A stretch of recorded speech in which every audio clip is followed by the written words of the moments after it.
You're not getting away. Come on. Ho! Ho! Ah! Lee leans over a small boat on a green lake. A string tied to a stick, fighting some sort of unseen adversary. Under a golden sky, mushrooms as tall as buildings around populate the scenery beyond the lake. Lee curses to himself as the line snaps. Damn it. He got away. Lee looks up to see a bat-like creature landing on his shoulder.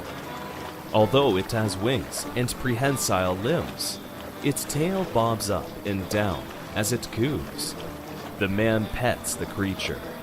It relaxes, more interested in Lee's catches. It's not enough for tomorrow, but it'll do for tonight.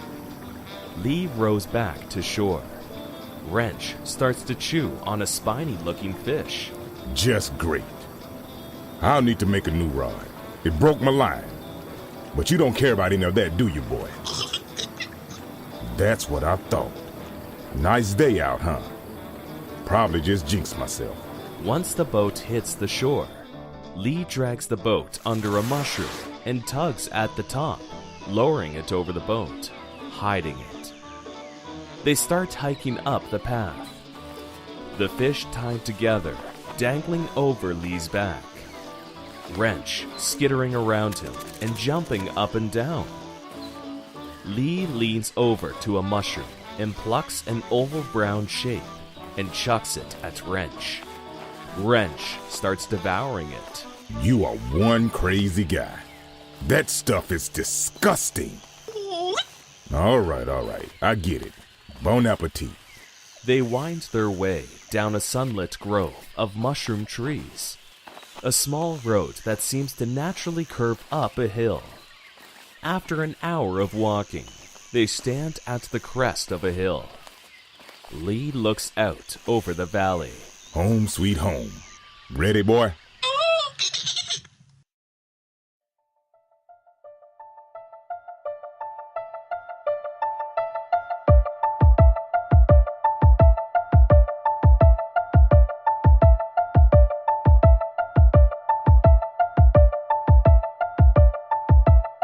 As the static fades and the voices fill the speakers, the road you're traveling, the room you're sitting in, it'll start to twist and turn, becoming something beyond ordinary, something beyond this world.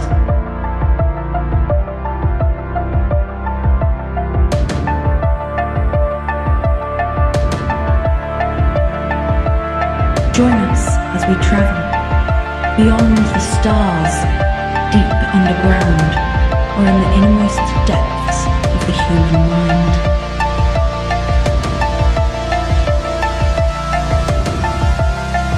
You just tuned into the Radioverse.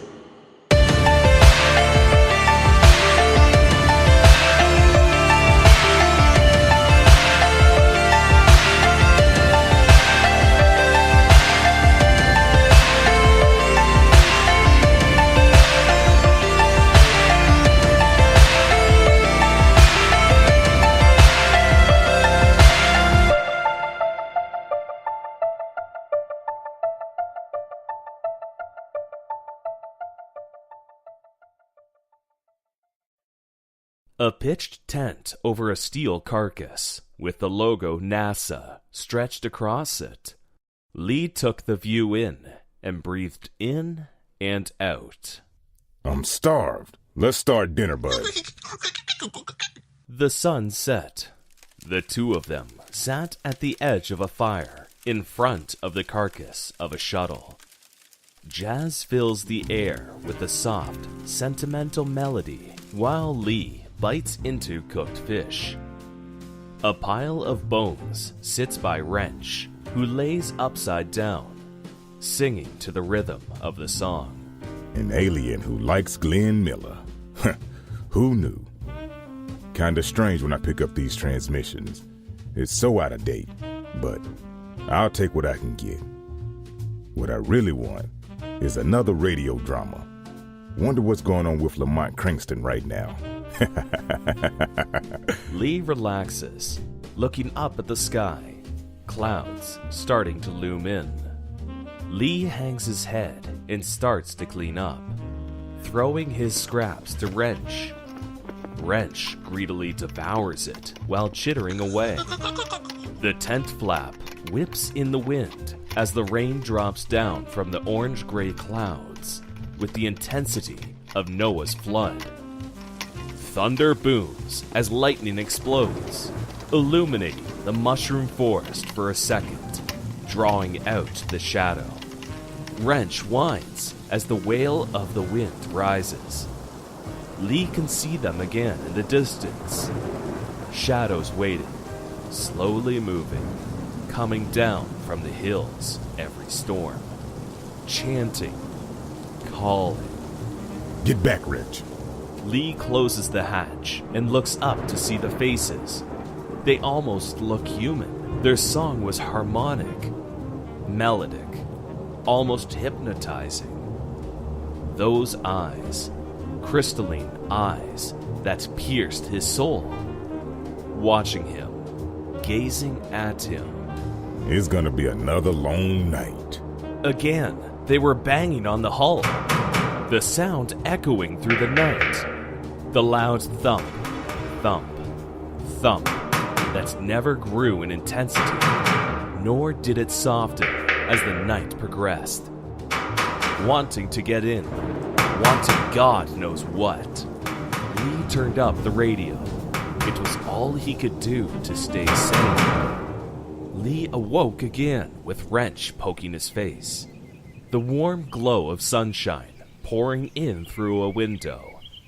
The scene from last night, gone and clear. Lee stretched and yawned. Another day, another dollar. Wrench brought Lee some fruit. He bit into it and shuddered, pulling out the radio transmitter. Echo, 1-9er. This is Iron Bucket. Calling in with a distress call. It has been exactly 40 days since my ship crashed. Major Lee Williams, log entry 41. Hey, let go. Wrench is a little antsy today. I promised him that we'll go swimming, and he's been extra hyper this morning. The fauna in the lake seems simple. Last log from my fishing trip, those indigenous species came back and tried to get in again. They only seem to come when it's dark or raining, perhaps nocturnal. Not sure of their intent, but I don't want to find out. I'd rather not become someone's meal. All right, I'm going. Lee, over and out. Lee jumped off a small cliff into a bubbling blue brook. He sank into the cold water, watching it wash over him, refreshing and relaxing. The golden light illuminating the empty river and warming his skin. Wrench landed on Lee's head just as he rose to the surface. Lee laughed. Don't be such a baby. It feels good. He splashed Wrench. Wrench skitters and squeals, then relaxes and starts to lower himself into the water. Told you you'd like it. Lee heard a rustling sound. He turned around and saw something hiding behind a mushroom tree. A figure. A female figure. She's watching him. Hello? Who's out there? The figure was gone as soon as Lee acknowledged her. Her crystal blue eyes that seemed wider than any eyes he'd ever saw before.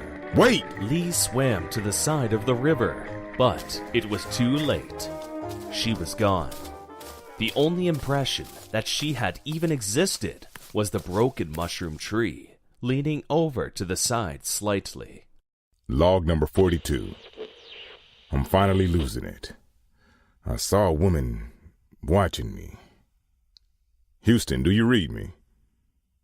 I'm finally going insane. Lee held the receiver out. Wrench paces around the shuttle. Lee shook his head and climbed up to the roof. The stars were out like a canvas across the sky. No light pollution, no interference. Just two moons, one gray, one blue. Lee reached up and let his hand fall down, letting out an exasperated breath. My kingdom for a single response. It's not you, buddy. You're coming with me, don't worry. I would have gone crazy long ago without you. 42 days without a single conversation. Not minding our little talks. Sending radio waves out to the sky. Maybe they'll reach Earth in a few hundred years. Calm down, calm down. I'm just lonely. It was a suicide mission after all. There is so much I left behind. So much I'll never see again. I just never realized how much I took for granted. God, I'd kill for a nice drink or even just some bread. Hell, you know what I do for a hamburger? Mushroom leaves fry nice, but it's just not the same. I can't get her out of my mind. Do you think she was a hallucination? Am I so lost that even just a hint of a woman and I start going insane? Cute. Keep it up. Some moral support you are. The next day, Lee woke up with something by his feet. He must have fallen asleep on the roof. Wrench was nowhere to be found, but there was a bouquet of mushroom-like plants tied together laying next to him. What the? Wrench! Wrench? Lee stood up and cupped his hands over his mouth, calling out towards the darkness, hoping for a response. He climbed down and walked through the mushrooms, starting to panic. You can't do this to me, buddy. Without you, it's just me. I'm so lost. Please, don't go. That night, they were there again. The banging on the shuttle, on the roof. Lee curled up listening to a song. Thunder boomed. Or was it banging? Log 55. Still no sign of range. The banging seems to have escalated. Now every night, I feel eyes on me, no matter what time of day. It's only a matter of time. A loud bang on the door made Lee scream. He shuddered as his hand pressed on the hatch. The banging stopped. Buddy? Lee jumped out of the hatch and saw Wrench throwing the fruit against the side of the ship. Wrench tackled Lee as he swung Wrench around. Where have you been, buddy? Lee looked up and saw the blue-eyed woman, almost human-like, intelligent eyes, oval-shaped face, 4 fingers on each hand, and simple clothing made out of an animal skin. She had long purple hair, contrasting her bright blue eyes. Did you bring him back? The woman held a bouquet out. Lee reached out and held it. He looked up again to see a row of faces. The same faces from the storm. In the light, they seemed to reflect the light, shining, all looking at him. The shuttle sang out its song, a sentimental jazz song, and they started to mimic and sing along. Imitating the sounds of the instruments, Lee laughed. It wasn't me they were after. They just wanted to hear the music. Wrench leaped onto the girl's shoulder. She laughed and handed him a fruit. Her hand still held out for Lee's hand. They have this thing back home called dancing. Would you like to try it? She spoke words Lee couldn't decipher, but he held his hand out, and she took it. They swayed together, Wrench resting on her shoulder to the sound of Glenn Miller, walking with the group to some unknown destination, hand in hand with a blue-eyed alien. Lee looked back one more time at the ship before glancing towards his future. After all, it's better to find company than to be alone. Don't you agree? The radio transmission was interrupted. Major Lee, can you hear me? Pickup is impossible. Pickup is impossible. Major Lee, calling the Iron Bucket. Credits for Adrift.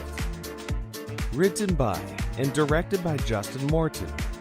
Edited by Sasha Bloor and E.S. Henry. Lee was played by Gary Scales. Wrench was played by Sasha Bloor. The radio voice was played by Sasha Bloor.